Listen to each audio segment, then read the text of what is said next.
Welcome to the Safely Controlled Podcast, the show where we think we know what we're talking about, but we're still deeply confused. That's right, those mysterious, spooky, and sometimes downright ridiculous anomalies that the SCP Foundation works so hard to keep under control. How do they control them? Why do they control them? Honestly, we're still figuring that out. But hey, we got dice, and that's all we need to choose which SCP we're probably going to mispronounce today. From homicidal rubber ducks to existentially horrifying vending machines, we're here to explain them to you. Mostly. So buckle up and suspend your disbelief, and prepare to be entertained by two people pretending they know what's going on. Oh yeah, God, without my glasses on, it's just... Fuzzy? It's there. Is it? Barely. Is there just light coming from that area? Yep. All right. We have to be mindful of... Don't look at Rob this entire time. Okay. Why? Because he does what we do with this when the microphone's right there. Oh. I'm real bad with not talking into the microphone. Like she's doing right when now. When we're sitting in this kind of setting. She's doing it right now. Okay. Whenever I could turn around. Whenever it's just me and him, I'm good. But yeah. I like. Just ignore me. Okay. I'm not here. we brought that up where you were saying to yourself, "Oh yeah, it'd be a real shame if I died and you weren't able to record the podcast or whatever." Yeah. And then you missed 2 episodes in a row. I know. Yeah. And I thought that was kind of funny. Well, just irony is my middle name. Yeah. But you're back now. Well, you've been back. I've been back. Yeah. I don't know what day it is. I don't know when these podcasts come out. I don't know what episode is which. I used to do them by like numbers, by like the... Okay, all right. She's just been staring me down, mad dogging the shit out of me. Shut the fuck up. I'll close my eyes. I used to number them by the SCP, but then I would get lost at what number episode it was supposed to be. I was going off of the actual number of the SCP. But we're doing one that we know of though. That we kind of know of. Have you read it? I've heard it. Let's say that I've heard it before. Okay. I don't think I've ever actually read it. And there's a couple of things that I'm still iffy on if I think it's the same one that I think it is. You heard or read. Mm-hmm. There's only 9,000. and we've read like probably 50. I would say 50 or so, but then there's the one episode where I read like 8 by myself. All right, so 58. What do we got? You got Coke talk? Coke? Oh, you mean no, I don't really have. I don't know. I'm kind of bummed out about everything going on in the world, so I don't want to bring the. How's your hip? The mood. Oh, it's wonderful. Stay in the bubble. Nothing bad happens in the bubble. Your own personal bubble. Is this the bubble of ignorance? Yes. A bubble is like it's like a community. The bubble, like you're like an inner circle almost. The bubble.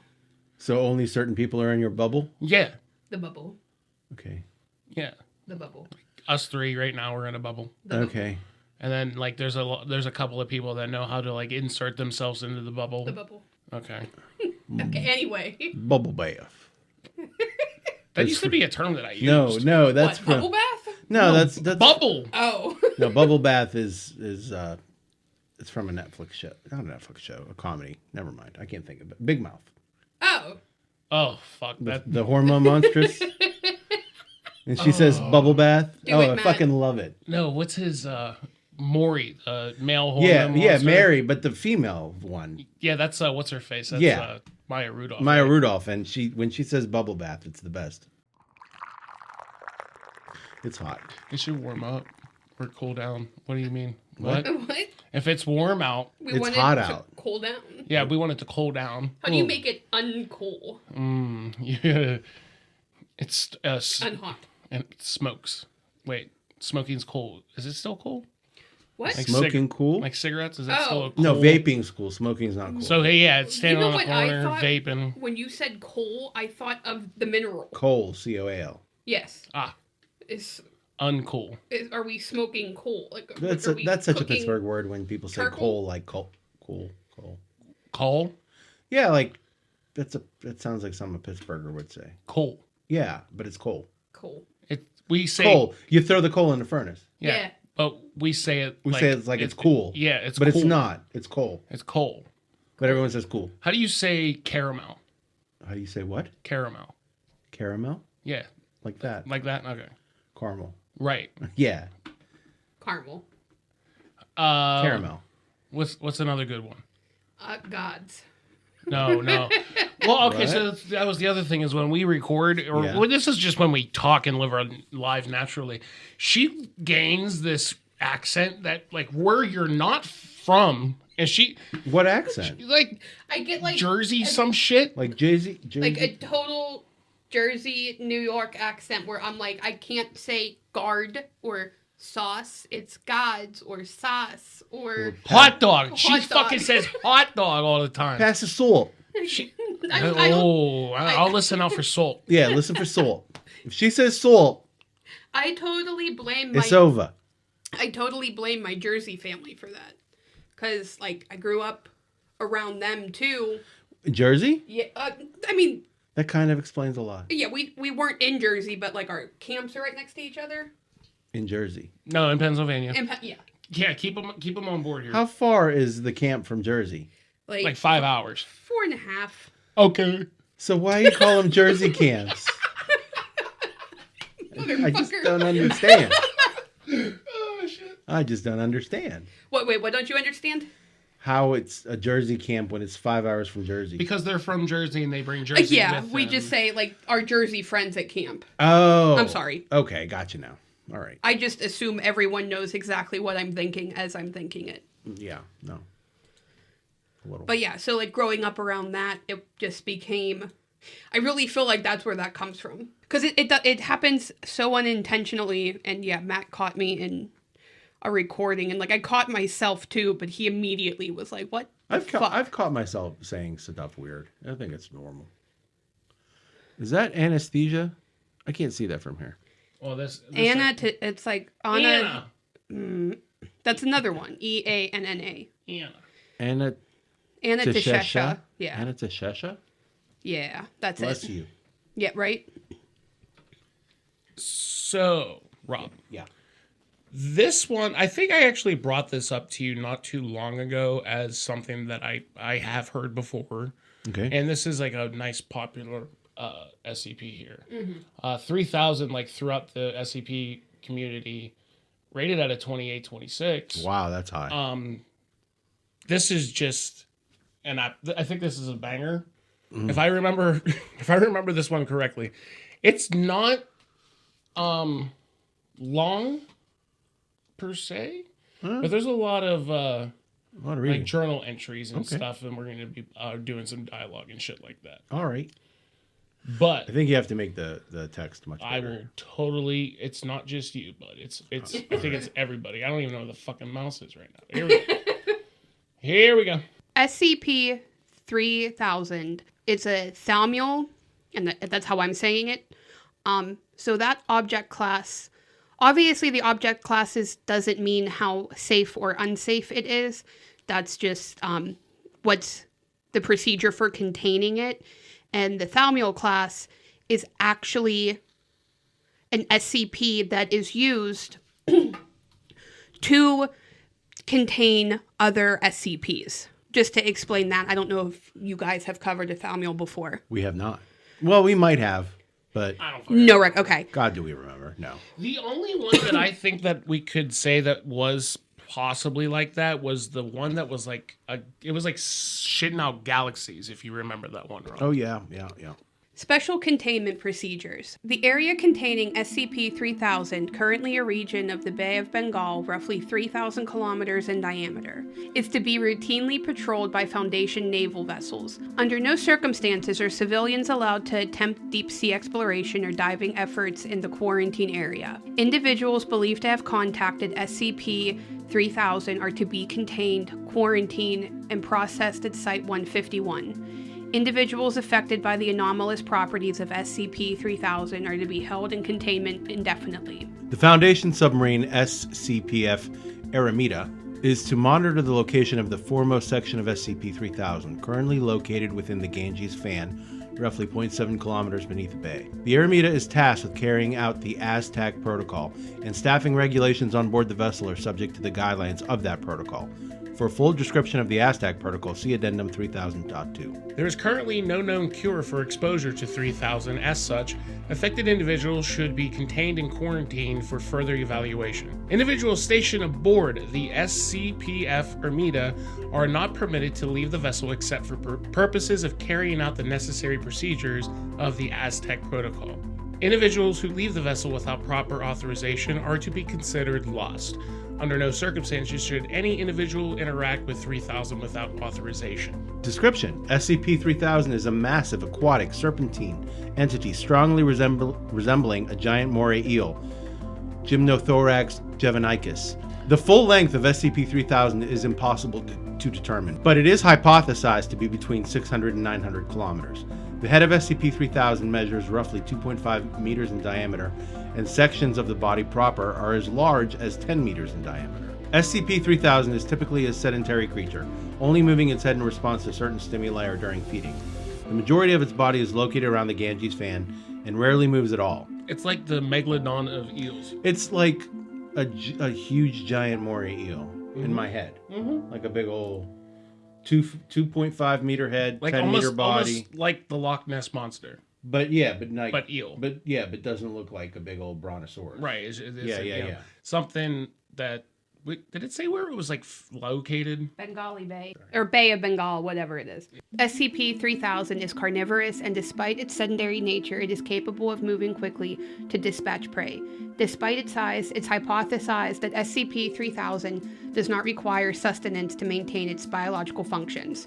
While SCP-3000 excretes a thin layer of a viscous dark gray substance classified as Y909 through its skin as it consumes prey, the end result of its digestive process is currently unknown. Y909 showed up in all the bullshit that I was reading. Keep waiting. Wasn't that in the one we just did where there was that substance that they had to test, and it was that Y whatever it was? Remember? Was it that then? Yeah, that was I thought it was when I was doing all the SCP bullshit on myself. And then, technically, I guess the one that we read was like 447 or whatever. Something like that. I'm going to remember numbers now. I try to, but when we This is exactly what I wanted to have. when we were reading whatever the fuck we were reading, Y909 totally showed up. So if it's I've familiar seen to some you, okay. sort of like that different, like something that designation to something. Yeah, like why something. Like I would remember thinking, why did they name it that? Because I'm stupid like that. But yeah, that's what I was thinking. SCP-3000 is a Class 8 cognitohazard entity. Direct observation of 3000 may cause severe mental alterations in viewers.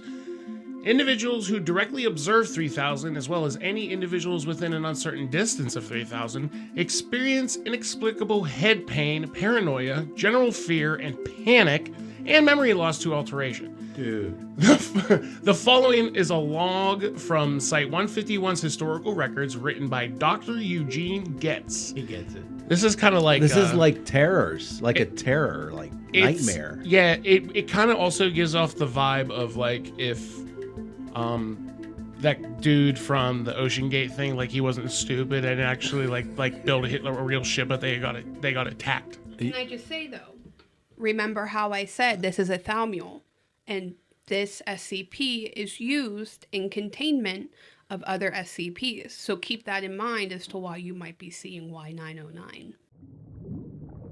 The unease was felt throughout the entire crew as we descended on that first night. Whether this was due to our uncertainty of what we would discover or something more sinister, I could not speculate.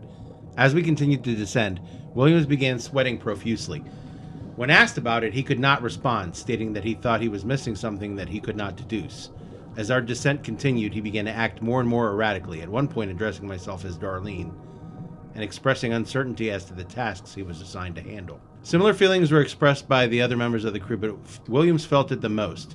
His mimetic resistance was by far the lowest of all of us, but he was a biologist, not a mimeticist. When we finally came into contact with the entity, he began whimpering and had to be sedated. I remember him muttering the word no over and over again as if in disbelief. He went silent after a while as we approached its head, and when I looked back at him, something had gone from his eyes. He did not even so much as blink as we made our final descent. At around 0940 hours, we first observed the head of the entity. The unease was palpable now. Several other crew members complained of feeling hazy and of being uncertain as to what they were supposed to be doing. Captain Ritter, even the man's man, wrote it all off as nitrogen intoxication and forced them to continue approaching the entity. When we were within 50 meters, the entity turned slowly to look at us. Even now, as I recall watching this thing coil around in the darkness, I can still hear Williams barking like a mad dog in the rear of the vessel, screaming and flailing, shouting about how he could see it in his head. Perkins and Harrison had tried to restrain him, but he got free and smashed his face against one of the portholes. He hit it so hard he cracked the inner layer of glass. His damage was bad enough that we had to surface. We tried to give Williams medical attention, but he was too far gone at that point. He had pulped himself against the glass, and despite the trauma, he still spoke briefly as he lay dying. Nobody recorded it. We didn't think to at the time, but I remember it well enough. He said, "There's nothing, nothing, nothing." By the time we reached the surface several hours later, Williams was dead. At the time, I didn't think much about what he had said. Just the ravings of a man gone mad by the depths, I figured. I didn't know any better. But even now, I could still see the eyes of the creature. I see it hanging there in the darkness, illuminated by a light I cannot source.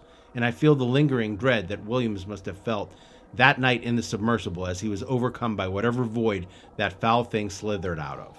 Into the deep. Into the deep. Yeah. We're getting into the deep, into the trenches. Yeah. This is some serious shit here. And like this is like a part of why I fucking hate this. Why do you hate this? Is because I think I brought this up between whoever I was recording this with. I've said this before though. I have a really bad fear of like open water type shit. Mm-hmm. Like I know how to swim, but I think I've said that I'd rather die in a fire than drowned. Yeah. Yeah, that's a tough call, but yeah. But I can't do this. It makes me freak out. I'm not. I died in the past life in the ocean. That's all I have to say. I hate the ocean. I don't even go in past my ankles in the ocean. What about lake? The lake, creek, fine. Ocean, no. Are you a pirate? Hell if I know, but I'm not a fan of the open ocean. Mm. I like my feet on the ground. I don't want to be in a plane. I don't want to be in a boat. I want my feet on the ground. My feet can touch the ground in like a shallow lake or the river. I'm fine with that. Like, and at least in a lake, there's ground all around me. Odds are I'm fine. The beach is okay. Being on the beach is fine, but then there's too much sky in the sky, and then that's a whole other issue that we're not going to get into.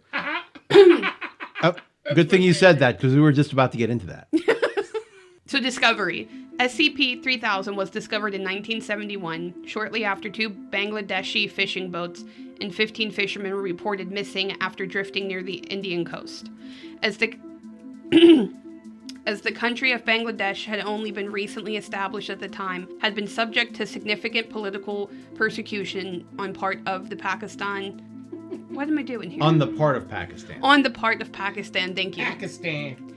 This incident received high-profile media attention due to fears that it was a result of foreign aggression. Local coastal dispatch units could not locate the missing boats, fueling further media hysteria. Foundation researchers stationed in Calcutta, now Kolkata? Yeah. Drew similarities between this disappearance and another incident 2 years earlier. A thorough search aided by Moriat Pashler counters revealed the location of the 2 boats, as well as an unknown, previously undiscovered mass deep below the surface of the Bay of Bengal.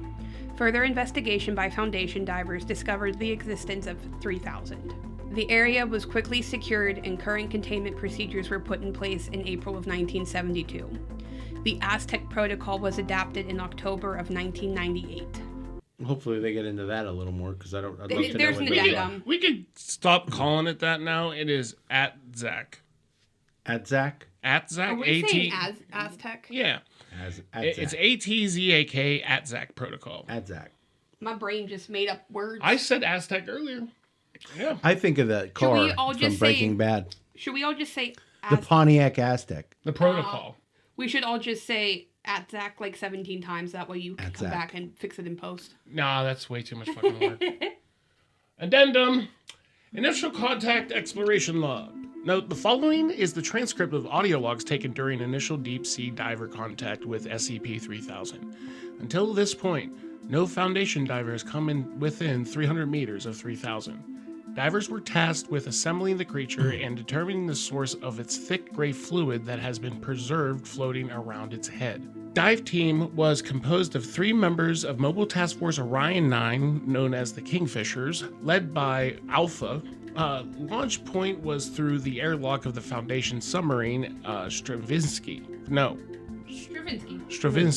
Huh. All divers were equipped with high-pressure suits as well as front-facing headlamps. Additionally, the tether was connected to O9 Alpha, which was then connected to a T-shape out of both Bravo and Foxtrot.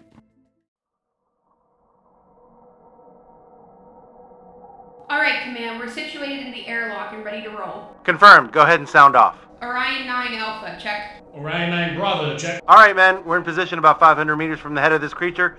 Make sure your tethers are on good and tight. We don't want any of you to get separated out there. What's visibility like down here today, Command? Stand by. About 3 meters. It's so dark as fuck. Got it. Why are we so far out? The size of this thing is hard to comprehend, and it's wrapped up in itself in several places. We can't get too close because there's too much body there. The entity hasn't moved in about 3 weeks. At all? Affirmative. It moves slightly with the currents down here, but nothing more than that. If it weren't for the head movement that was observed by the first submersible team, we probably wouldn't know if it was alive or not. That's reassuring. Alright, tethers are tight. Flood the chamber. You both good? I'm good. It's fucking cold. Hopefully we won't be out for long. Turn on your lights, boys. Here we go. All members of the dive team exit the airlock. There is a low mechanical sound at the airlock door closes behind them. A muffled click sound is heard, and the Stravinsky activates floodlights. Hey, Alpha, maybe it's a bad time to ask, but I can't remember how to turn on my lamp, and...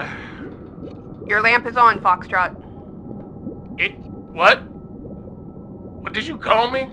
Your designation, Mulhaney? Foxtrot? I'm Foxtrot, boss. Hang on. What are you talking about? I don't understand what you mean by designation. It's your goddamn call sign, Bravo. What do you mean? Who's Bravo? Shit, hang on. I was gonna say something. Barry, are you still there? Stand by. Go for command. Hey, we're having a little trouble out here. I'm not sure who. We seem to have some confusion over designations, and I'm not sure where we're going. Where exactly are we? God, do you guys feel that? I just have an awful headache. It's like needle in my brain. Something. Dive team, be advised we believe you may be experiencing some detrimental cognitive effects. Keep moving forward and we'll give you more information as we receive it. Noted. Command, be advised that Foxtrot has a terrible headache, I think. We are going in the right direction? We can't see out here. You're roughly 150 meters from the head of the entity, Alpha. You should be getting a visual soon. Command, I don't see anything. Where are we? Where are we? We're almost there, Alpha. Dive team, be advised. We're picking up a movement from the entity on radar. Barry, I don't see anything down here. What are we supposed to be looking? All I can see is darkness. There is a chill, foul wind blowing, pushing me towards a brink I can't see. Shut up, shut up, shut up! Command Bravo is unresponsive, requesting immediate cessation of mission. Wait a second. On the edge of nothingness, inches from oblivion, there's a sickness in my mind that I don't know can be cured. Beyond me is only blackness and a single pair of dark eyes. What? What are you saying? Dive team, we're going to pull you back immediately. We have reason to believe that... Barry? Is that you? How can it be? I shoveled the dirt during your... I can hear something over there, Alpha. You're late. Get your fucking... Silence. Only silence. My consciousness coming undone and only... Dive team, something is moving towards you. Repeat, something is moving towards you. Prepare to return to... this is shit. I can't see. How far are we from the... It's right there. It's right there. Fuck. What are you both doing? Fuck. And only the eel remains. Alpha. Alpha Bravo. Foxtrot, do you hear any of us? Oh, thank God, Bravo. You need to speak up. We can't. Something is bound up in the winch between you and us. We can't. It's opening its mouth. It's so dark. There's a... Where am I? What? Barry, how can it be? I shoveled dirt. Mulaney, swim. Get away. There's only darkness. Swim. Foxtrot. Alpha, Bravo, talk to me. Stay calm. What happened? It ate him. Fuck. He's gone. It took him whole. God damn it, Alpha! What are you doing? Alpha? Cut the fucking goddamn tether, Alpha! It's pulling us in! Who? Total radio silence for 30 seconds. The tether attached to Stravinsky is pulled free from its moorings and disappears. Alpha Bravo, do you copy? Alpha Bravo, do you copy? This is Bravo. I'm floating in the dark. I can't see shapes moving through the fog, but they're hard to make out. I cut my tether. Alpha wouldn't.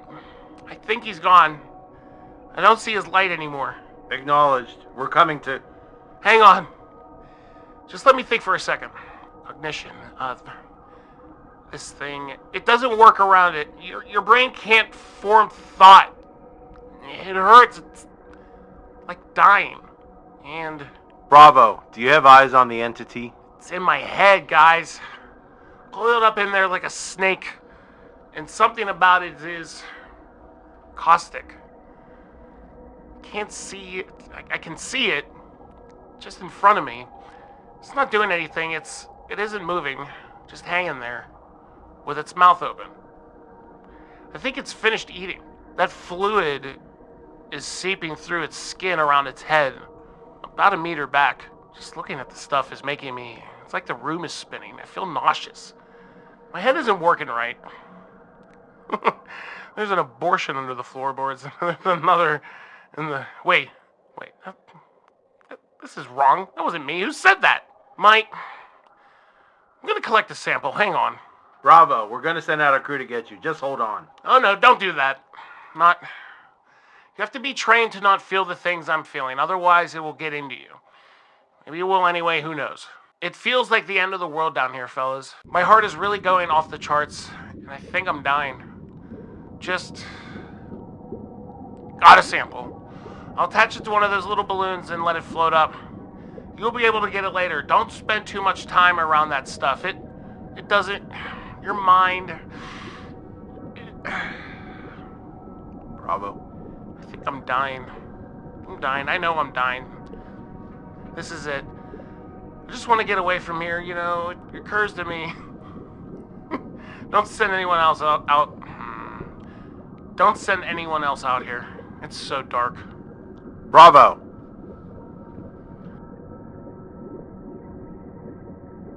Over the next half hour, the SCP-F Stravinsky attempts to approach 09 Bravo, with no success. Command continued to attempt to communicate with 09 Bravo, but Bravo grew increasingly unintelligible before eventually going completely silent. Bravo's radio stayed active over the next 3 days, and intermittent breathing could be heard until the radio ceased functioning. So it took 3 days to kill him. Yeah. Jeez, oh man. This protocol dictates certain interactions with Class 8 cognohazardous entity, SCP 3000, and as such is a Level 5 3000 classified. Preface: the following protocol was developed in conjunction with researchers from Site 29 and Site 51, as well as researchers stationed at Site 151. Some sections may have been redacted to remove material above that is classified. The following protocol was developed in conjunction with researchers at Site 29 and Site 50, as well as researchers stationed at Site 151. Some sections may have been redacted to remove material above this classification. Adherence to this protocol is required for all personnel assigned to Site 151, as well as personnel assigned to SCP-F Ermita. So, abstract, the 151 Hollister ATSAC protocol has been developed and implemented to create a strategy for the management of the 9109 chemical compound excreted by SCP 3000. Protocol information. The Y909 compound, originally discovered by the late Dr. Adam Hollister, is a critical component in several modern and experimental amnestic compounds. Specifically, the following amnestics now contain a refined version of the Y909 compound. And here we go. This is just... We're just going to start diving into the shit that Okay. we fucking love. Here we go. So Class A, 2016 variant, D, E, X. These are all different variants. Double X is 2017, for example. Some are redacted. And then we have an ATZAC class experimental compound, a Foster class compound, and an Ellipse class compound. All experimental. The inclusion of 9109 Y909. Y909. Okay. The inclusion of the Y909 compound has been shown a marked increase in the stability and long-term effectiveness of the aforementioned amnestics. Overall, amnestics utilizing Y909 break down 78% slower than their standard counterparts in cold storage and 52% slower than their standard counterparts at room temperature.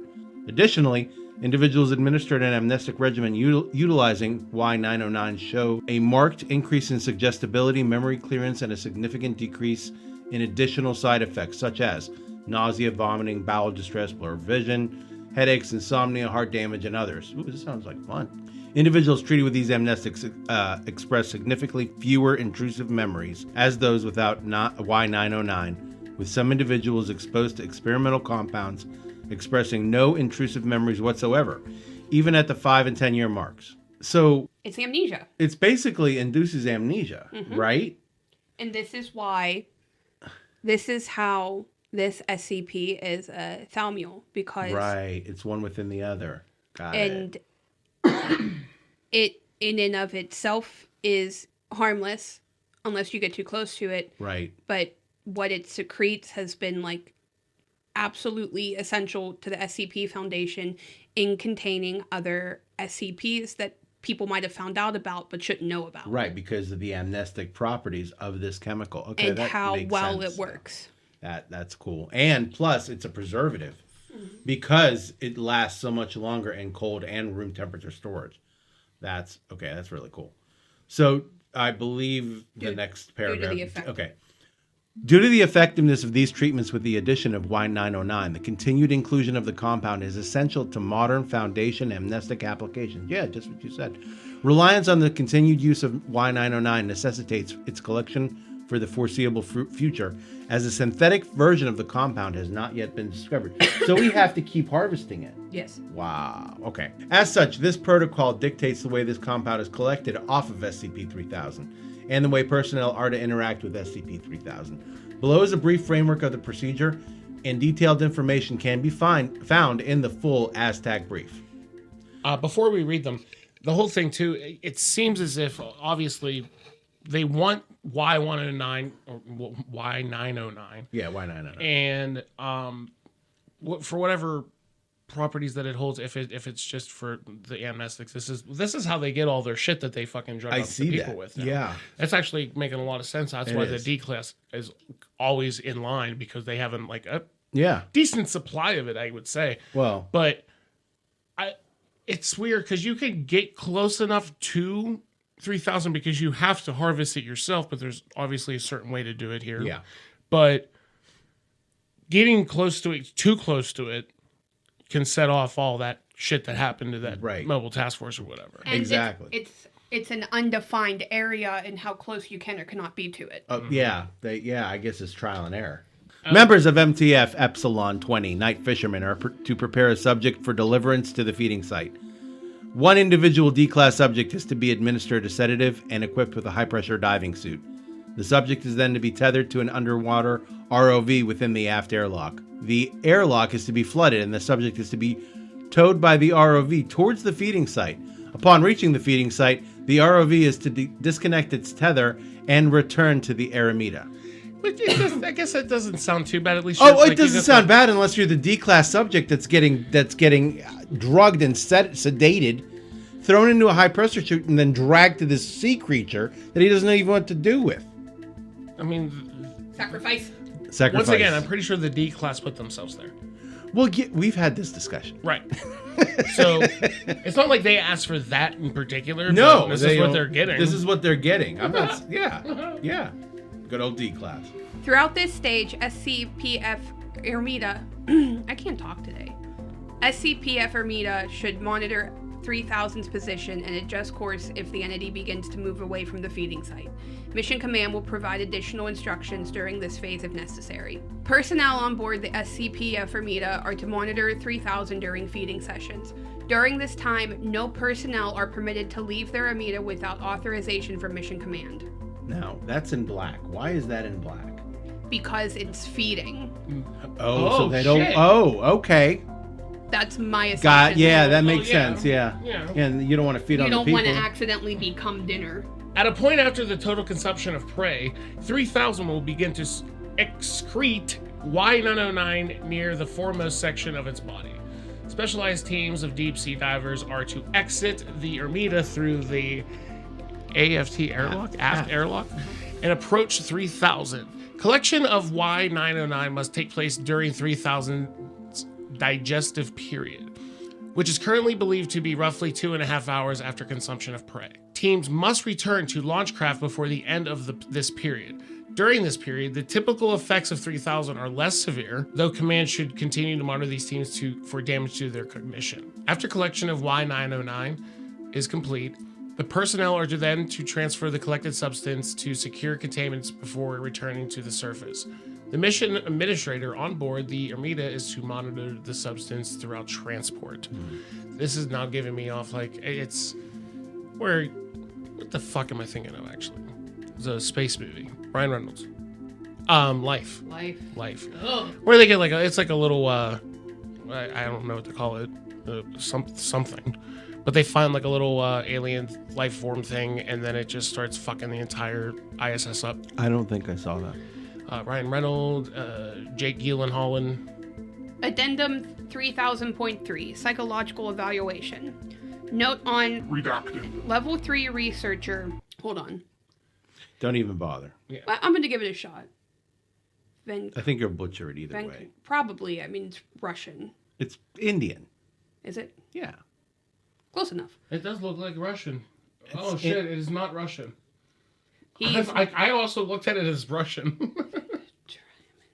Researcher Venkatraman Krishnamurthy attempted to exit the Ermita aft airlock without diving equipment, but was quickly restrained and the airlock cycle aborted. Despite having a CRV of 26 and having not displayed any previous signs of depression or suicidal attempt prior to his assignment aboard the Ermita, Krishnamurthy was interviewed by staff clinical psychologist Dr. Anand Manava. I don't know how he got the other last name, but not that one. I know, right?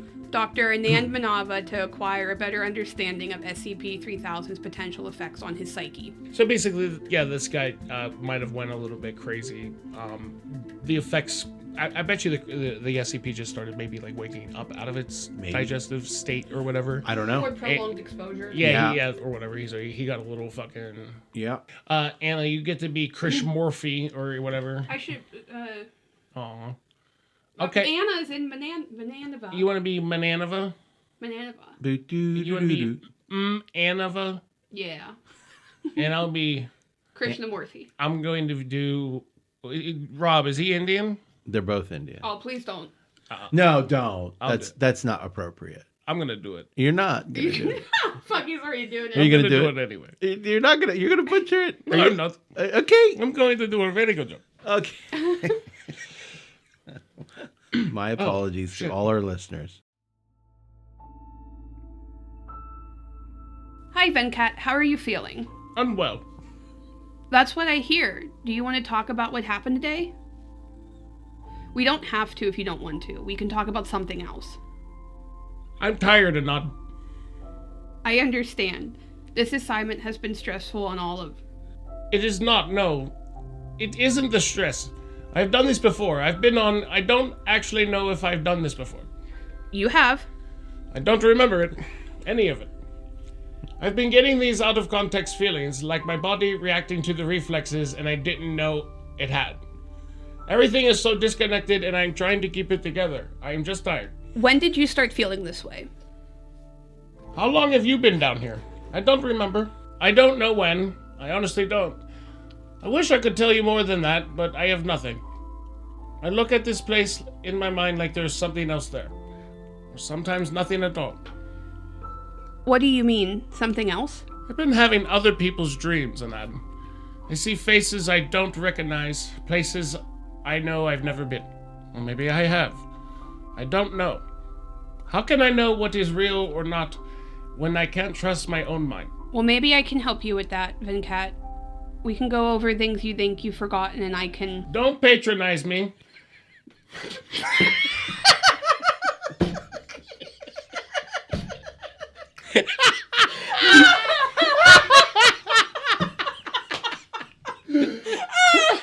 think I'm gonna myself. See, here's the thing. It's like, I feel like I'm fucking nailing it, and you jerk-offs are fucking... You were nailing it. When you said don't patronize me, I saw this little Indian guy fucking yell it. That's why I laughed. It's good. Oh my God. Like, I can just hear Rob cackling. Okay. I'm trying to keep it together, but it's not easy. Here we go again anyway. I'm going to try. Don't patronize me. I know you felt it, Anand. Your mind gets hazy. Parts of you start to slip. Your memories go faint, fading in and out until they're gone. Or worse, replaced. You see paths that aren't yours, experiences that you've never lived. You start to become other people, or nobody at all. Venkat, please, I'm just trying to help.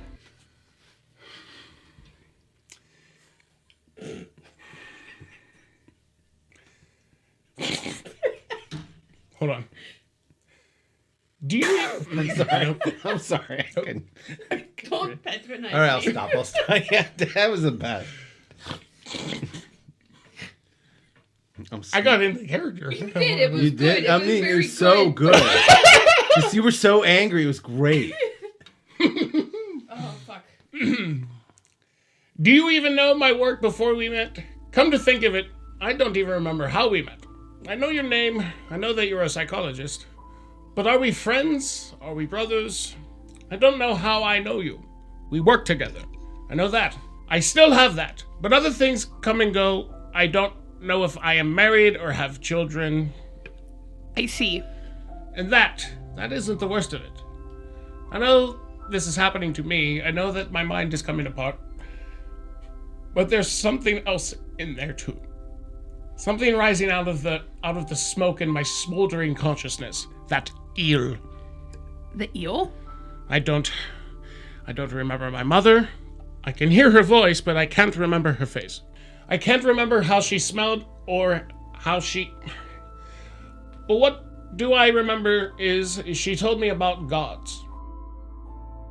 There is a god called Anantashesha. A serpent, a king of serpents, said to lie beneath Vishnu in the cosmos, a six-headed snake god. Isn't that something? Yes, I am familiar. Ah, of course. I'm sorry, I forgot. I don't remember much, but I do remember that she told me about how Anantashesha would linger the past end, gaze upon the darkness past at end time. She said that when the light of the universe had gone out, all of that would be left is Anantashesha. I have worked my entire life for the Foundation, so much as I can recall. I have struggled to build my own name, and my reputation has done everything that I could leave. Something, anything, some kind of mark that says I was here. But... What is it? I believe that SCP 3000 is Anantashesha. Fuck off, Rob. No, you're good. It's great. Keep going. I believe that this aberration, this treachery against cognition, is the result of us being in the presence of a god. Not just a god, but a god who exists across all time, all at once and even beyond. Maybe it's some part of the nothingness beyond the edge of the time and part of Anantashesha as well. Maybe it acts as a conduit. Some kind of... Venkat, please, we're scientists. No, let me finish. Don't patronize me. Don't you patronize me, let me finish. In defiance of the nothingness that comes after this... How can you slap? I'm sorry. I'm sorry. In the defiance of the nothingness that comes after this, all of this, there is Anantashesha. There is a chance that my memories might live on, that I might be remembered by the memories that I have seen through me. I don't have proof of this. But when I looked into its eyes and saw what it showed me, I was afraid. I'm merely a mediocre man, Anand. This was the fear that I have refused to acknowledge for years, a fear of irrelevance, that no one will know who I am when I die. Afraid of being forgotten. Afraid of my life being meaningless. Afraid of being alone. Afraid of dying. There is a terror within me that I cannot reconcile, Anand. And I won't lie to you that the Maw of the Naga does not terrify me as well. But between this and the infinite dark I have gazed into, I have made up my mind. Oh, fuck. Yeah. Oh, that got dark really quickly. Didn't it? Literally. You want me to go? I am an Indian man. You were. Don't patronize him. I don't even know what I'm doing, What do you mean? What are you doing? like accent wise. You weren't. You didn't. So after addendum. Addendum. Yeah, that he has been. Yeah. Yeah. After 2 days of containment within a secure holding cell aboard the Aramita, orders were received to lift the hold order on Dr. Krishnamurthy in accordance to the terms of the Aztec protocol. 3 hours after Dr. Krishnamurthy was released from his holding cell, the following incident took place. At 2:19:33, Krishnamurthy stands near the entrance of Aramita's aft airlock. Subject is facing away from the nearest camera. 1958, proximity alarm is triggered. Exterior floodlights activate. SCP-3000 is still not visible. Command is alerted and Aramita's engines engage, preparing for evasive maneuvers. 2:20:06, Krishnamurthy is startled by a proximity alarm and begins to appear panicked. Subject continues to look at entrance to the aft airlock. Subject turns briefly towards the nearest camera and is observed to be weeping. 2:20:21, Krishnamurthy slowly approaches an aft airlock and opens airlock doors. Subject enters airlock and primary access door seals behind the subject. Oh, God. Is he just going to just... Yeah. Probably. Okay. All cameras shutter at 21:15. All cameras shutter as primary turbines spin up. SCP-3000 is visible on radar approaching SCPF Aramita. SCP-3000 is not visible on any exterior cameras. 26:37. Krishnamurthy stands and approaches the diving suit locker. Subject puts on a high-pressure deep sea diving suit, then moves toward exterior door controls. Subject engages the exterior door latch. Interior airlock camera is obscured by rushing water. 2:27:14, secondary alarm is triggered by an airlock breach. Personnel on the bridge attempt to close the airlock, but Krishnamurthy has already exited the airlock. 2:27:48, Krishnamurthy hangs in the water behind the aft section of the Aramita, illuminated by the exterior floodlights. The subject is motionless. At 2:28:11, SCP-3000 slowly appears from out of the darkness. Krishnamurthy remains motionless. How the hell is he remaining motionless? I mean, I legit thought he was just like going to he's open the door without the suit on. Well, yeah. Well, I he thought needs the suit because he'd die. That's my point. I thought he was just going to open it up and say, "Take me like just be that." That's it. It's done. Yeah, but like, maybe he wants. I did not expect him to put the suit on. Well, I and think fucking, he wants to get eaten. Maybe. Yeah, well, yeah, that too. But are you squaring up with it right now? Like, it's kind of weird. Yeah, right. 28:29. Exterior cameras shutter as the Aramita begins to reverse towards Krishnamurthy. Rescue teams have assembled in the airlock chamber. 2:28:52. SCP-3000 approaches Krishnamurthy. Its mouth begins to open. Aramita sounds horns, but neither SCP-3000 or the subject appear to notice. Dude, it's going down. Yeah. 2:29:09. SCP-3000 moves to just above Krishnamurthy. Subject appears to look up and into the now fully expanded jaw of SCP-3000. Here we go. Aramita begins to flash external floodlights. The airlock opens. And then Krishnamurthy says... Anand, I was wrong. God save me. It's not... At 2:29:21, SCP-3000 strikes and quickly consumes Krishnamurthy. At 2:29:45, SCP-3000 disappears into the darkness and is no longer visible on exterior cameras. Rescue crews are recalled. The crew begins to initiate Aztec protocol. Aztec. I love it. Aztec. I was wrong. What were you wrong about? That it was going to be nice? It's not a god. Oh, I was wrong that it was not a god. Yeah, he was like... It's just something else. Just a monster. Did he say that the god was a friendly god? He thought it was. Okay. Maybe. He could have been right. Maybe he just had the wrong information about the god. Personal journal entry from Dr. Manova. The following are excerpts from the personal diaries of Dr. Anand. Dr. Anand has kept several journals during his assignment and has reported that it is beneficial to counteract the psychological and memory affecting properties of 3000. I come to bury Venkat, not praise him. Psychologically speaking, having your memories affected like his is not a pleasant experience for anyone. I really shouldn't be surprised he chose to relieve himself from having his memories meddled with. After all, it's really alarming.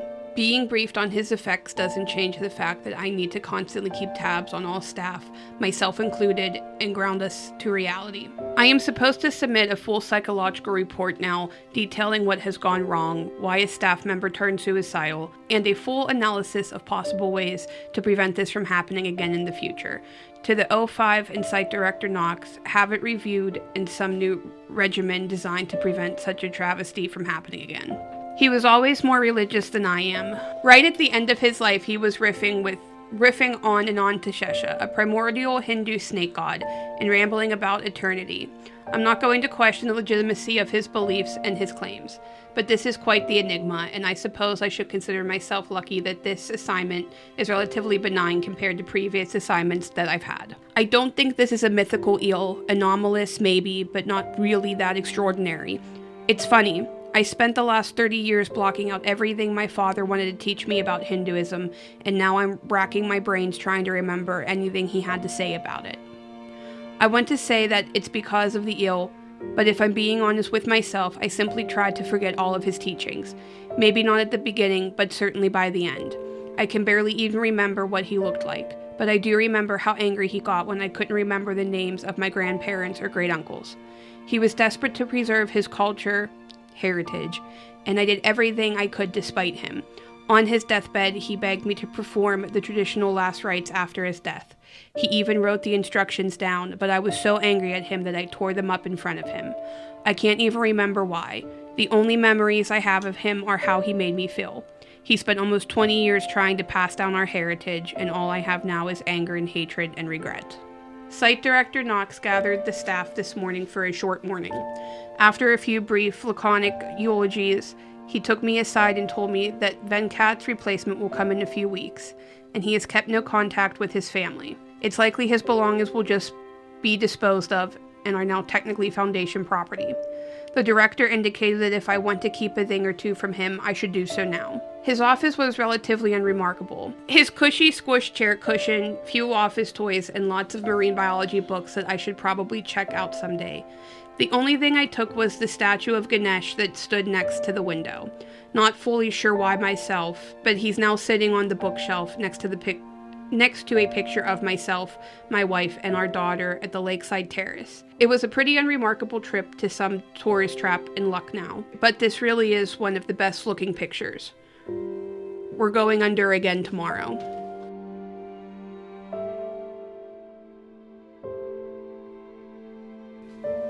So 11/11/2009.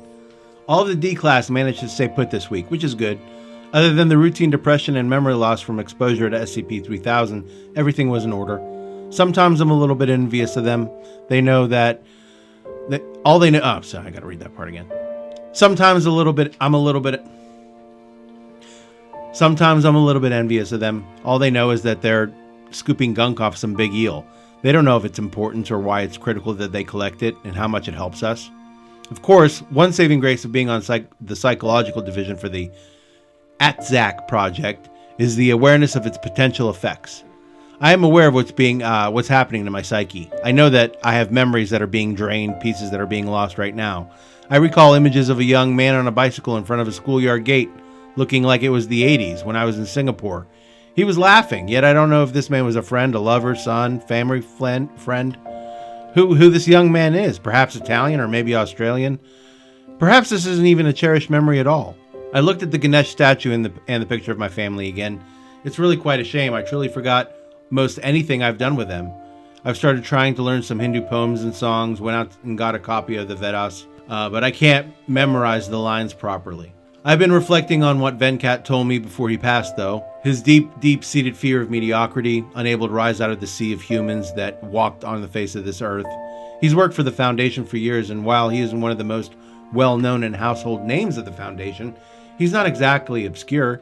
He's been the Foundation's leading marine biologist and go-to expert for anything aquatic, and quite well revered.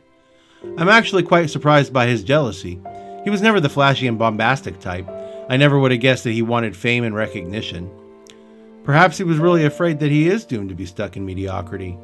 Perhaps the silence of this place reminded him of something worse. I would say that there's has to be a difference. Maybe not the fame Yeah. is what...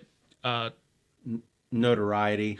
Yeah, he definitely wanted the recognition Yeah. in his work and stuff like that, but I don't think it was a fame thing because I'm pretty sure it would have been a greed thing a little bit more too. He would have wanted to make money off of his work, and I don't think marine biologists make money. They don't really. I don't know. I could No, be they don't completely make a wrong. lot They of don't money. seem like they're in it for the money. They're in For the Normally- animals or whatever. For If the he's- further- or if furthering the science. That's his job. Yeah. Is working for the foundation as a marine biologist. And preservation. yeah. Right. So Classification. I like this. Before this actually ends, I feel like we're almost at the end here. We but seem to be. The feeling of the fact that you get so close to it, maybe you get a little obsessed with it. I feel like that's what happened to Dr. Dr. K there. I forget his last name. Yeah. But all the other people, they went like quick. They kind of went quicker. And I feel like they went quicker. He lasted a little bit longer under the effects of it. It probably, I would assume, especially being like proximity based, like if they're farther away. Yeah. But also, what is that in D&D? Your constitution or like mental fortitude? Yeah. Like depending Constitution. upon. Yeah, Constitution's your hit points rather too. Well, but like I think as far as like Pretty solid. mental fortitude goes as well, because that dive team that went down, that one guy immediately lost it. Like, Yeah. or maybe it was just whoever SCP 3000 maybe latched onto first, or if he was hungry, you know what I mean? Yeah. Like it definitely seems proximity based, and if you're still close enough but farther away, it can still leech off of you. Okay. Yeah, I was gonna say I don't think it's like trying to find something to connect to. It seems like it's feeding on memory. Yeah. It's not feeding, like it's carnivorous, but it's feeding on memory. Could you believe actually trying to live like then you have a memory that somebody else has had? Yeah, that would be great. That's a little weird. Like to me, like It'd be like watching TV times a million. it doesn't tie into deja vu. No. I'm about to blow your mind. There are actually studies that have been done, or like theories out there, that you can pass down your hair color, your eye color, your skin color. Any abnormalities can be inherited from your family, your mother and father, and back your family line. Why can't memory be inherited? Because I feel like it's too personal. But it's just Because- it's one of those theories though that like some like is a way to like even explain like that deja vu, or like feel like I've been here before. I feel like I've seen this before. What about your dream? The bridge, and was it? Oh fuck! Oh, that one. Okay, I thought we were gonna go vampires on me. No. I had a dream, Rob. Like it was like kind of like it felt like an out of body experience thing. This was like a couple years ago now, where I was in a particular country. Oh fuck! Did he Singapore. Did they say Singapore in this? I think they did. They did say Singapore. Freaky. So I had a dream that I was apparently I was in Singapore and then I saw this bridge and I remember going through this random like building, like a shop. Yeah, It was just yeah. a random shop. And I remember being able to pop out back and standing there with somebody else and they were smoking a cigarette, and then I bummed a cigarette off of them and they were standing there, and I just remember looking out into the water and seeing this big fucking bridge. It wasn't the Singapore dream. The Singapore dream was the vampire thing. Because this was like in India or something like that. Fuck! Anyway, Dude, dun, And dun, then, dun. and then the fucking bridge, I looked it up and found a bridge, like the exact bridge that I was like seeing in my dream. I was like, I've never been to fucking India. What is this? Coincidence. serendipity, I like to call it. But anyway, continuing on. Did you fucking write this, SCP? No, I did not. No. I would love to claim that. That would but have. I She can't. would have had to have written it like Written it? 15 years. Wrote it 15 years ago. Written it. Don't patronize me. Let's go. Next. The memorandum of the ATZAC brief. Some new assignments had questions about our work here, so I'm publishing this to clear most of them up. Feel free to contact my office if there are any others. The ATZAC protocol is a method for gathering and processing the Y909 compound. It is a thick, brackish, salty. Yeah, really. salty, gray fluid that 3000 excretes as part of its metabolism. We don't know the exact method by which it does this, but we have some ideas, and none of them are great for us. Okay. Initially, we thought it was bleeding. The first team we sent down to look at 3000 went down to collect blood samples for analysis. When 3000 attacked and consumed them and began producing more of the substance, we realized that we weren't looking at something differently entirely. It definitely is not blood. It is more akin to a, for Christ's sake, prion slurry. I don't know what prion is either. It's a thing it's stuff in your brain that communicates. Brain slurry. Yeah. It's extremely toxic, and spending too much time around this stuff causes a lot of same effects as exposure to the SCP does. Paranoia, memory loss, suicidal thoughts, etc. Refining the raw Y909, what his processors call eel jelly, allows us to create amnestics more effective than any we've ever had access to the history of this organization. Herein lies the ethical dilemma. SCP-3000 only creates Y909 after eating, and it only eats humans. Remember when I said we had some idea about how it does this? Some of our biologists have hypothesized that SCP-3000 is breaking down whatever makes sapient creatures sapient, filtering through some part of its skin, and the residual ether is what we collect. You want to know something really fucked up? We've taken radiographs of this thing, trying to see what's going inside of it. It's full of dead human bodies. It's not even digesting them at all. It's doing something else. And the end result is Y909. Wait, was why? That's the amnestic Result gel. is why. Yeah, it's coming out of like... I was almost thinking that the compound is preserving it. No. It's part of it. I will now read Y909. I'm going to say eel jelly. When we started using eel jelly in our amnestics programs, we tried to synthesize it. We got something close to what we were looking for, but Y919. Uh-oh. But the side effects were catastrophic. The amnestics would work, but we get people to forget events, people, and so on. But then they would start to forget other things too. The mental deterioration would rapidly increase until there was nothing left, and then they would die. A few of those researchers thought we might be able to figure out how to decrease the severity of those side effects. But the cost to continue those trials would have been astronomical, and the program was discontinued. It's reminding me of they're researching into it and trying to create some sort of amnestic for it. I don't know necessarily it's just for their own use or whatever the fuck, but it's a specific thing to target a particular memory. Yeah. Because I have a feeling that they would be able to wipe out something in particular that they don't want you to fucking know. Well, Jim that might Carrey be the movie. different variants of it. It was a Jim Carrey movie. Liar, liar. No, fuck you. Okay. It did say in the beginning, though, that the Y909 compound was very effective when it comes to the suggestibility of it. So maybe that's how they target the individual memories. It's like it's given to you, and then it's kind of like Men in Black flash thingy. Like you forget what you just saw. Yeah, but if we're using the neuralizer theory, when they flash that in your face, they tell you. Exactly, the suggestibility. Oh, The so suggestibility that's what of, so they give you a shot and then you become a little loopy and then they tell you, hey, by the way, you don't know jack shit of fuck all, my friend. Right. Yeah. You don't forget anything else, but you definitely didn't see what you just saw. Okay. The movie that I was thinking of where he goes and tries to erase his memory of a female. That Me, myself, and Irene.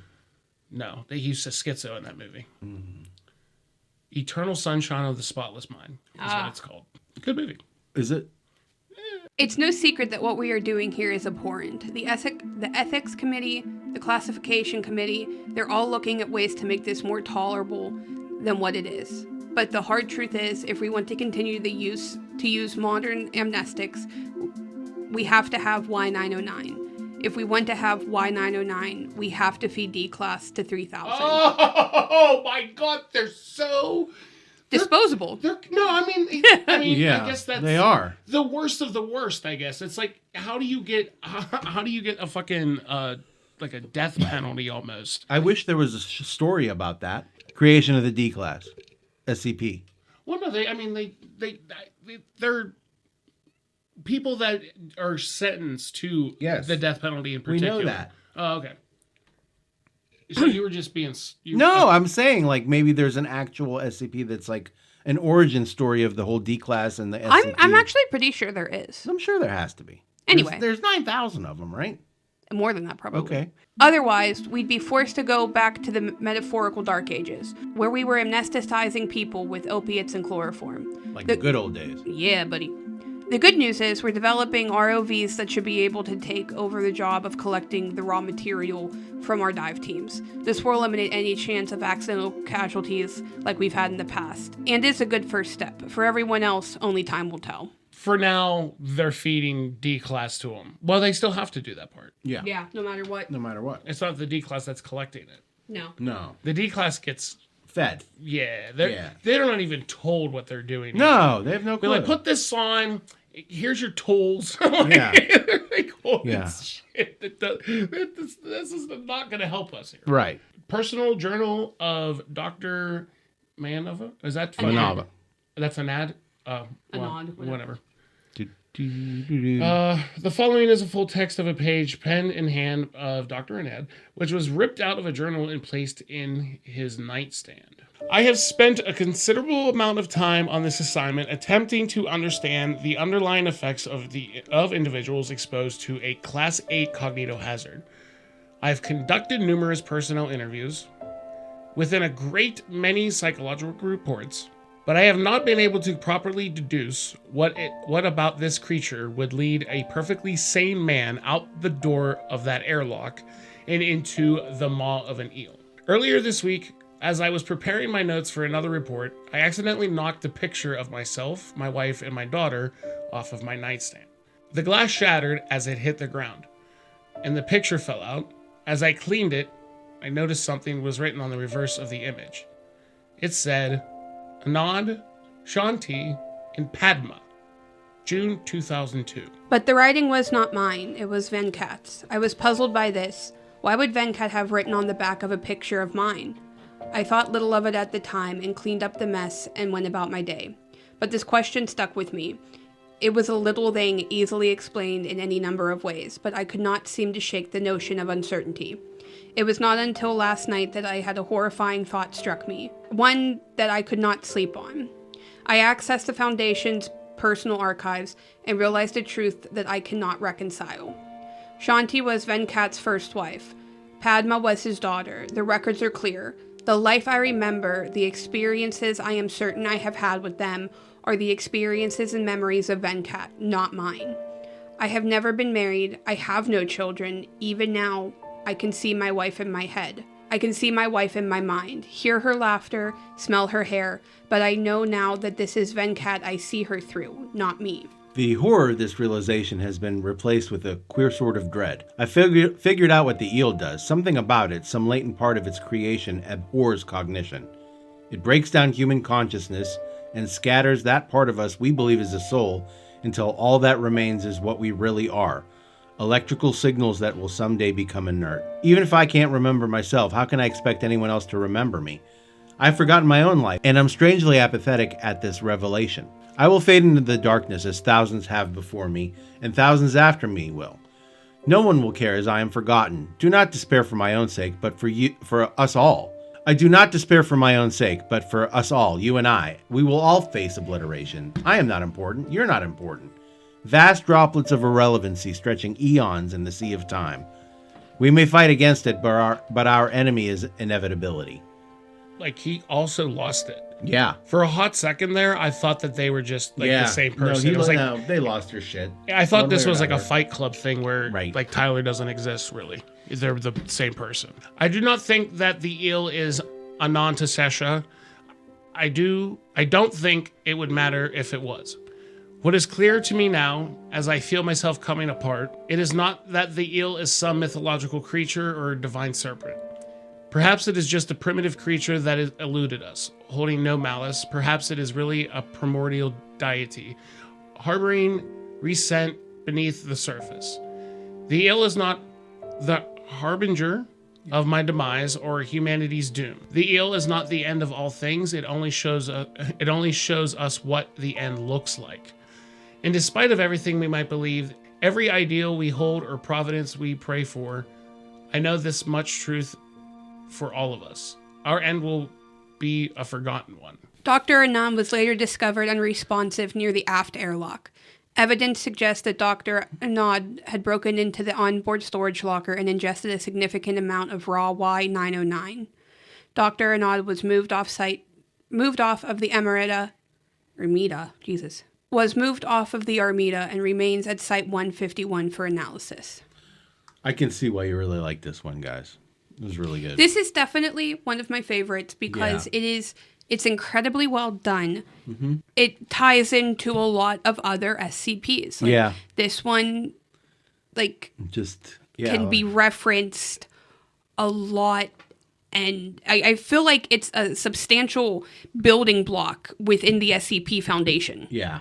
Highly rated for me. If we're going out of 5, Matt, what are you giving it? I want to give it like a 4.5. Yeah. Before I do that, though, I also want to see... I want to see the connection that we made before. The Y909? Which was the ball of green slime. And then we need the experiment log. How do you remember this shit? Because I edited them. Oh, well, that makes sense. 1 tablet of 500. I can search for it real quick. 1 dead body. Yeah, all that, right? What if... There it is. Oh, shit. Yeah, right there. Substance isn't as effective as And click on Y909. That should take us right to 3000. Approximately 30 seconds. Oh, by the way, this is from 447. This was like 2 episodes ago, some bullshit. Upon contact, the 2 substances reacted vigorously, causing visible cracks to form on the wick breaker. 30 seconds reaction. Oh, it's going to smell like mint and shit, right? Don't get it near the dead bodies. Right. Subsequent analysts revealed that the resulting solution had a neutral pH value and exhibited properties similar to Y909. Did we ever click on that link? Yeah, it's 3000. Okay. That's how we got here in the first place. Okay, gotcha. I'm giving this a 4.8. I give it a 5. This is one of my favorites. It's up there. It's top 10 for sure for me so far. I love it. This is not, by the way, this is not the one that I thought it was earlier. Okay. I figured, because you didn't say anything. Whatever. I mean, it was similar to it, but I thought that it was more of like something that was coming into their sub. Nice. But anyway, I had fun. Big read today. Good times. Obviously, there was 3 of us today. Yeah. Yeah, we split the work. We had to get the group back together. Yep. We like these group recordings. They're good times. Mm-hmm. Anyway, Rob, thank you for stopping by. Absolutely. Anna, thank you for living here. Yep. Thank you guys for stopping by the channel here on Going with Rogue. Please check out the other content on this channel. Pass the salt. We have the Oregon Trail. Oregon Trail's coming out. It's either, Fridays. It's either ended already. It has not ended. No, I mean, at this moment it didn't.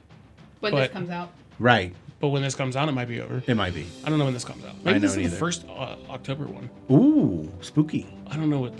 Is it spooky dates. SCP season? Well, I would love to do that. We should do We totally have to do one for Absolutely. like the Halloween themed episode for sure. Mike Myers or some shit. I don't know. Not Mike Myers. Michael Myers. Oh. Yeah, baby. I thought so. He married an axe murderer reference.